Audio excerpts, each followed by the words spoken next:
Liam, David Ornstein reports this morning in a fantastic column on The Athletic. N'Golo Kante, at the moment, not signing a new contract. He's got 1 year left on his deal. I mean, I think a bit of a waning influence anyway, right? I know it sounds horrible to say anything bad about N'Golo Kante because I feel like everyone loves him. But I think it is clear that with his current injury record and with potentially his age and the amount that he's presumably had to run over the last 6, 7, 8 years, he appears to be a waning influence on the team. Is this kind of the perfect scenario? Do you really want to sign N'Golo Kante down to another 3 or 4 year contract? I don't think it's a straightforward decision for the owners because they've already shown, in the case of Kalidou Koulibaly and Pierre-Emerick Aubameyang, that they are, and of course Azpilicueta, keeping him, that they are prepared to go beyond the 1 year policy that the old Chelsea ownership had for players over the age of 30 if that player is deemed to be useful on the pitch, but also useful off the pitch in terms of culture, dressing room harmony, everything like that, leadership. And Kante kind of ticks. He's obviously not the most vocal presence, but he is a very good veteran in that sense, in that he sets an exceptional example day to day.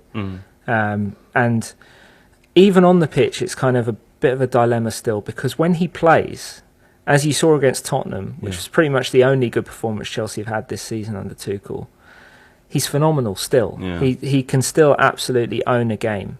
But it just doesn't happen as often. Last year he played 50-60% of the matches across all competitions, and the last couple of years it's been that way. It feels like injuries have been a much more persistent part of his story ever since the Europa League final in 2019.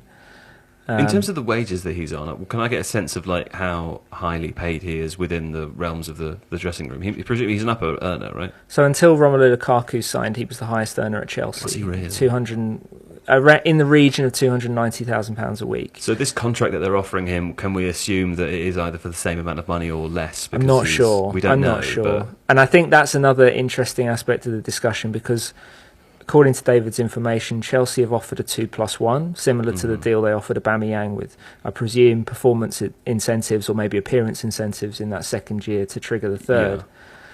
Kante wants 3 years guaranteed, which I guess from his perspective, looking at what he's done for the club, but also looking at the contracts given to Koulibaly, he and Azpilicueta would say, well, look, you are showing a bit more leeway now. But there could be a little bit of a back and forth there in terms of, well, if you want the guaranteed third year, then can you come down on salary? Because Chelsea would maybe be more prepared to do that. This is just me surmising, but I think it would be less of a load on the wage bill, which is what the owners are thinking about now. Yeah. To bring him back for 3 guaranteed years on the money he's on at this point in time doesn't seem particularly feasible to me. Even if he is a legend. Yeah, and I think while they are paying for culture and sort of less tangible things, they're not paying for sentimentality. So that's not going to be the starting point of any of these conversations. Americans hate sentimentality, don't they, Liam? It's part of the culture. They're so keen to just let go of the past. Well, they're just relentlessly business-minded, I think, the new owners. And that's another thing that I think people...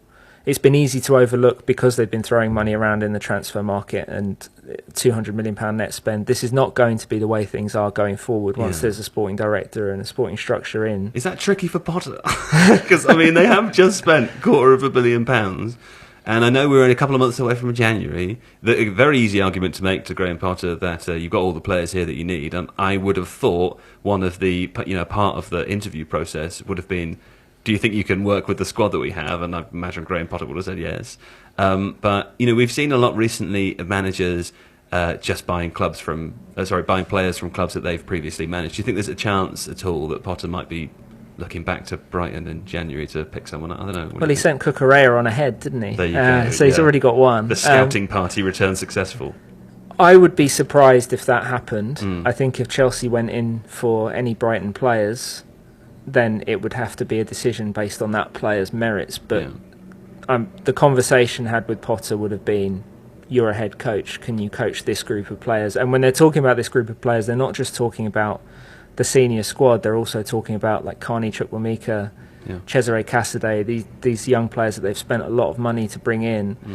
it was made very clear when Chukwuemeka signed that he wasn't going into the development squad, although he has played for them a couple of times. He was training with the first team. It's with a view to him trying to earn first team minutes. So I think that's one example of something that Potter will have to look at as an option, because remember after the Southampton defeat, Tuchel turning around saying we've got no one left to play in central midfield, and he'd left Billy Gilmour and Chukwuemeka unused among his substitutes. Well, on Billy Gilmour as well, he's obviously gone to Brighton fairly recently. Can we take that as an indication that Graham Potter doesn't want to use him at Chelsea? If the conversations have been going on for a month or so, we can't take that as it's quite a funny idea though, isn't it, Liam? What do you think?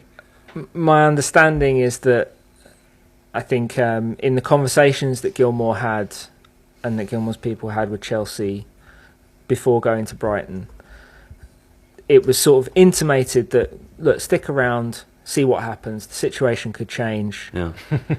Were they winking, really? But obviously at that point, things had reached a stage with Gilmour. He'd been cut from the pre-season squad. He'd lost his squad number. He'd already spent a less than satisfying year on loan at Norwich. He wanted some stability, but he also wanted somewhere that would guarantee his career moving on an upward trajectory again. And so I think he signed for Brighton. Yeah, Potter was a significant part of that because everything Potter's done with the team and the chance to work with him, but I don't think it was all of it. Okay. And, the sense I've got since, the feeling is you can't hang around in the hope that a manager will get sacked. I know players have done that at Chelsea in the past and it's paid off. But they made a decision for his career, and I think if you're looking at the long-term strategy of Brighton beyond Potter, we're going to talk about that later, aren't we? Whoever they appoint in place of him is going to try and fit that same vision for developing young players and running sustainably. So that should still fit what Gilmour is looking for. Look at that, a professional podcaster over there, a trail ahead. Imagine. Thank you. Pod shadowing. Steve Hankey's very proud of you. If you like this video, please consider subscribing to the channel. The Athletic is home to some of the world's best sports journalists, including David Ornstein, Daniel Taylor, Ollie Kay, Amy Lawrence and Rafa Honigstein.